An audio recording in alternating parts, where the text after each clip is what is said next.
Ready হচ্ছিলাম রেয়াংসের জন্মদিনের পার্টিতে যাব বলে।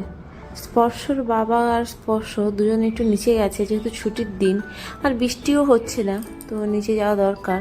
একটু পড়িয়া মেয়ে গেছে খেলতে, আমার মেয়ে একটু ঘুমোচ্ছে। তো ভাবলাম চলো তার ফাঁকে আমি রেডি হয়ে নিই, কারণ এটা যদি উঠে পড়ে আর রেডি হওয়া যাবে না। তো যাই হোক, এই দেখো বলতে বলতেই উঠে পড়েছে। যাই হোক, ওকে শুয়ে রেখেই ড্রেস পরছিলাম। ড্রেস পরতে গিয়ে সে এক কাণ্ড, কোনো ড্রেসই আমার শরীরে আর ঢুকছে না। প্রেগনেন্সিতে মোটা হলাম না, ডেলিভারির পর বেশ ওজন বেড়ে গেছে।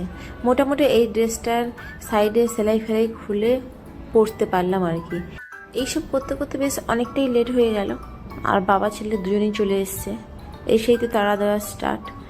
আর যখন এরকম তাড়া দেওয়া থাকে তখন আমি সেরকম কিছু লাগাই না। স্কিন কেয়ারের পরে সুইস বিউটির প্রাইমারটা লাগিয়েছি, আর তারপর ব্যানানা পাউডার, সুগারের ব্যানানা পাউডার লাগিয়েছি। আমার সব কিছু করে রেডি হয়ে যাব, তাও স্পর্শের আবার দেরি হয়ে যায়। তো সেই ফাঁকে একটু চেক টেন্ট লাগিয়ে নিয়েছি চোখের উপরে আর গালে। দেখো এখনও পর্যন্ত রেডি হয়নি, আমার এখানে এসে এরকমই ঢং করছে। যাই হোক, শেষমেশ লিপস্টিক লাগিয়ে নিলাম, ব্যাস আমি রেডি হয়ে গেছি। আচ্ছা, এটা লাগাচ্ছি মেকআপ সেটিং স্প্রে, লাগালে বেশ ভালো লাগে। চলো কানেরটা লাগিয়ে নিই, তারপরে আমার মাম্মামকে রেডি করতে হবে। এই তো ও আবার কান্নাকাটি জুড়িয়েও দিয়েছে। তো হ্যাঁ Hello. Hello. Hello. কি বলছো? My daughter is here.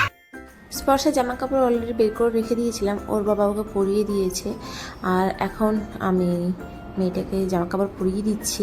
এর মধ্যেখানে ওর বাবা জামা কাপড়ও বের করে রেখেছে, সে আবার খুঁজে পাচ্ছে না। তো যাই হোক, আমরা সবাই মিলে এখন রেডি হয়ে নিয়েছি।